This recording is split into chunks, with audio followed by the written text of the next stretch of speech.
Thanks for joining me for this super quick video on how to harmonize your lead lines. You don't need much more beyond a basic knowledge of theory to make this work. But before we get there, don't forget to subscribe and hit that notification bell. I focus mainly on improv and lead techniques, so if that sounds like fun, you won't want to miss a video. Harmonizing means to play two or more notes at the same time.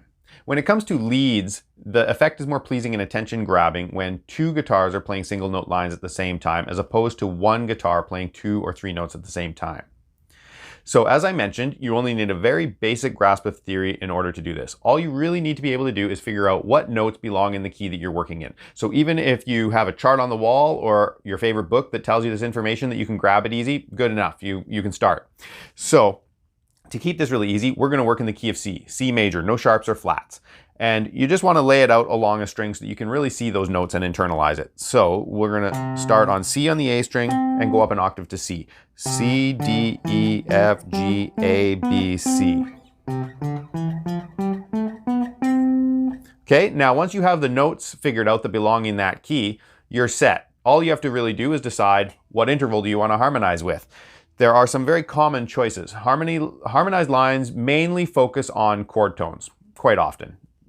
You know, that's where the fun comes in. You can experiment and do whatever you want, but very often you're going to find that they're based on chord tones. Thirds, fifths, octaves, those are the most common ones, but you know, you do see fourths and stuff like that too.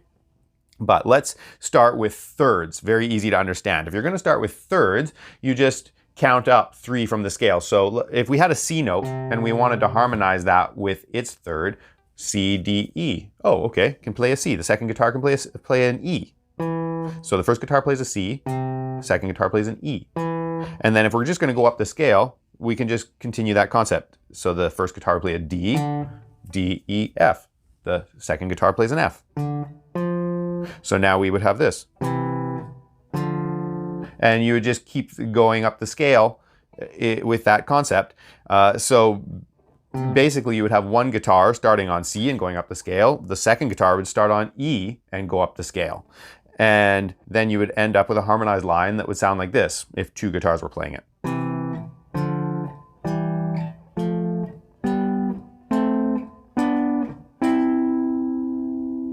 Pretty simple stuff, right? As you can see, you just really have to know what notes belong in that key signature. Now the next common harmony line that you'll come across is fifths. And fifths is just your good old power chord. So with fifths, if the first guitar was playing C, C, D, E, F, G. The second guitar is going to play a G. So the first guitar plays C, the second guitar plays G. If the first guitar is playing D, D, E, F, G, A, the second guitar plays A. And then we can go up our scale like that.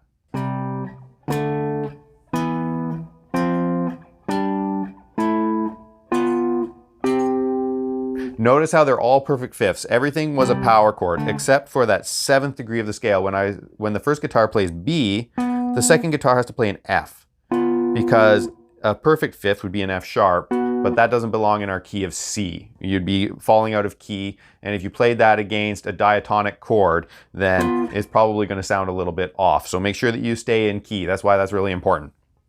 Okay, now our next very common harmony is an octave, and that's super easy. Two guitars playing the same notes, just octaves apart. So we could do this.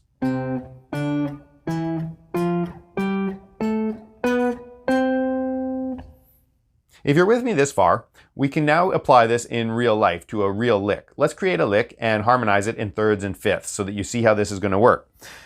I'll base my lick off of this C major bar chord at the 8th fret. It's going to look like this. And to count that out for you, it's and 1 and 2 and 3 and 4 and 1.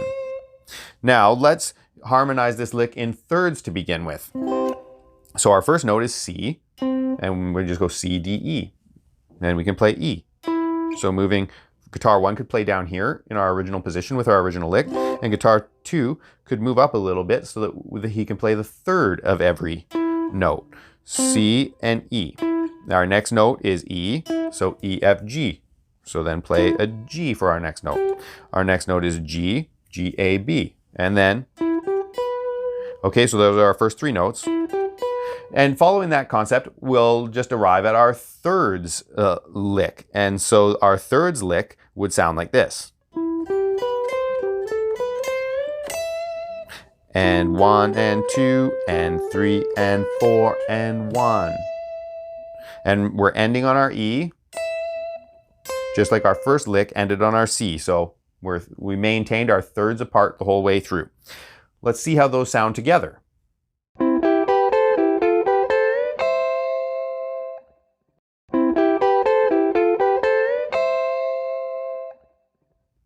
Our next line could be a fifth. So let's combine the third harmony that we just did with a fifth harmony and put them all together and see what we get. Our fifth harmony, again, let's just figure out the first couple of notes. If we had a C, our C, D, E, F, G, 5 is away from there, or G is 5 away from C, so we can start on our G now. And E, B is 5 away from E, G, D is 5 away from G, and so on. So then our fifth harmony would end up looking like this.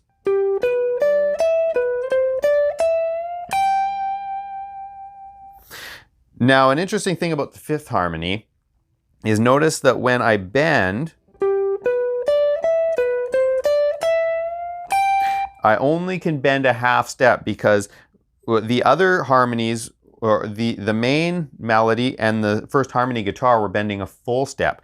But because F sharp isn't in our scale, we have to make sure that everything is staying with notes in our scale. So when we hit that E and we bend, we can only bend a half a step for an F and to stay that proper relationship within the scale.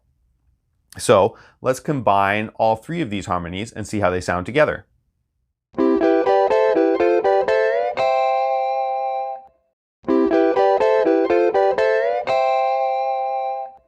So we've used what I would consider the most common intervals that are chosen for harmonizing lead lines. But don't forget about the other intervals that are available to you, fourths, sixths, and sevenths. For instance, fourths would look like this.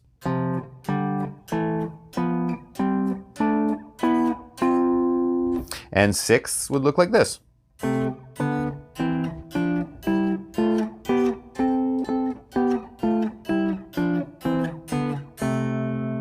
And you can do your sevenths too. I'll let you figure that one out.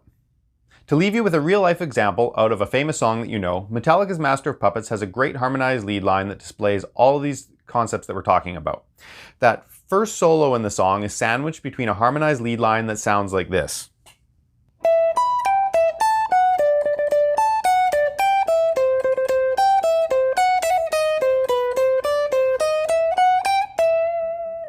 Okay, now I'll put the tab up. And I've taken some liberties with this. My goal isn't to play it 100% on the fretboard how they played it. I just wanted to show the notes that they're playing and the concept that went into how they arrived at this. So, looking at the tab, you can see that our first chord is an E minor chord, lasts for 2 beats. And then we have a D major chord, a C major chord, and then there's an A minor and B7 to finish it off. So let's see how they constructed this to weave through this chord progression. The first 2 beats are this. So we just are starting on an E, B, and G. Well, that's an E minor triad. From E, the G is our third, and B is our fifth. So this song is in the key of E minor, by the way. So that's our 1 chord, and we're just using the root, third, fifth in the key of E minor to arrive at that first little figure. And then the next measure is all based off of a D major triad. So we have D, F sharp, and A. And those are the 3 notes that belong in our D major triad. And again, if you're lost as to what notes they're using and why, just figure out, okay, this song is in E minor. Well, consult your graph or your book. What notes are in E minor? The only note that's different in E minor is F sharp. Other than that, they're all natural notes. So that's why when we have a D, we have to know to harmonize it with an F sharp, because that's the note that's the third away from D in that key, not F natural as it was in the key of C. So now we've got this. Next measure.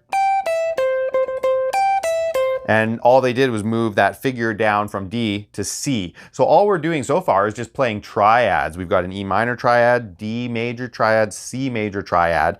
And then at the end, Okay, it's a little bit different at the end. We're really just fiddling around with E harmonic minor because you see there's a B7 at the end of this progression. B7 doesn't belong in E minor. It's borrowed from E harmonic minor.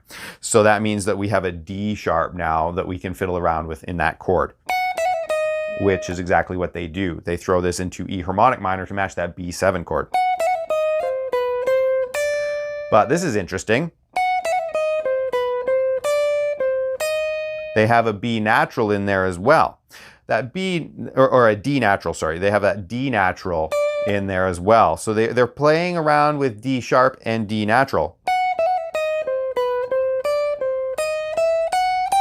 Well, that D natural over top the B7 is a sharp 9.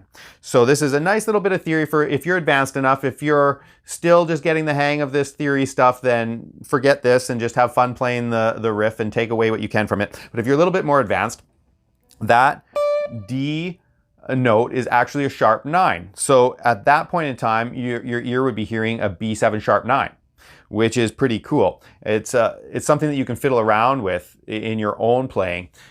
You can always throw in alterations and tensions on a 5 chord if it's resolving. So that B7 is resolving to the E minor. It's a strong 5-1. So you can play with alterations on those 5s, make them altered dominants, or just have fun with it. And that's exactly what they're doing. It resolves back to the E, so it sounds great.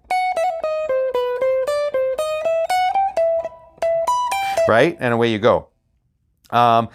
Now, let's talk about how we're going to develop a harmony around this. That harmony line is doing this.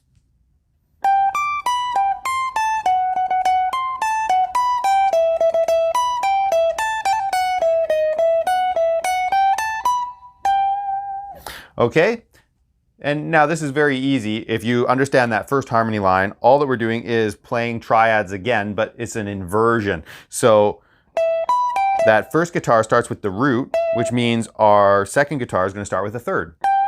And we go up to the 5th, so that means that we'd actually play the 7th, because the 7th is 3 away from 5, right? So we're just playing thirds. Just lay your E minor scale out and play a third away from everything that first guitar is doing. So it's helpful to understand the chords that these are coming from too. If you can see, I'll just move this down an octave just so that I can strum it a bit here. If you can see this E minor chord, then you can see how they're just playing around with that shape. And then to get to the D chord, you can see this D bar chord. And then again with the C. So they're just playing around with these basic bar chord shapes. The only other thing that we have to talk about is just the wrap up. We've already talked about what that lead guitar was doing and the thinking behind that. So we just have to talk about what should you think about when you're harmonizing with that, since there is that D and D sharp. You don't even have to worry about that with this harmonized line, because the F sharp harmonizes with both the D and the D sharp. That it's a third away from both of those notes, as well as fits our B7 chord. So they didn't have to alter that note to fit. It just worked. And that's the harmonized line. Hopefully you can throw these ideas into your own lines and leads and start creating some really cool stuff. Now you have another great trick to add to your playing. Just ask yourself what's the desired effect you want to have, experiment with different intervals until you find that sound, and you're away. Don't forget to support the channel, and please subscribe so that I can continue to make this content for you. I've got more tips on improv, more tips on theory, and more full song tutorials coming your way. You don't want to miss any of it.